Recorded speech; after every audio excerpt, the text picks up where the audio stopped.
বর্ণিল আয়োজনে শেষ হলো প্রথম বিইউএফটি ন্যাশনাল অ্যাপারেল ফেস্টিভ্যাল ২০২৬। দেশের ১৮টি বিশ্ববিদ্যালয়ের শিক্ষার্থীদের অংশগ্রহণে মুখর ছিল ২ দিনের আয়োজন।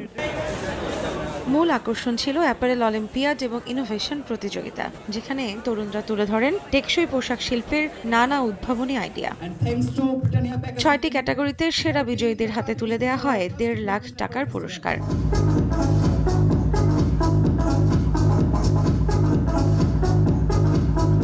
উৎসবের অন্যতম অনুষঙ্গ ছিল মনোমুগ্ধকর ফ্যাশন রানওয়ে, যেখানে ট্রেন্ডি পোশাকের পাশাপাশি প্রদর্শিত হয় শিক্ষার্থীদের নিজস্ব নকশা।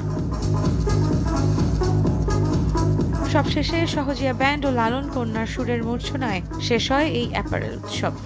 আর আমাকে যখনই এই ডাকে আয়োজন দেশের তৈরি পোশাক শিল্পে নতুন নেতৃত্ব তৈরিতে ভূমিকা রাখবে বলে প্রত্যাশা আয়োজকদের। রৌনক নিয়ন্তা, সময় সংবাদ, ঢাকা।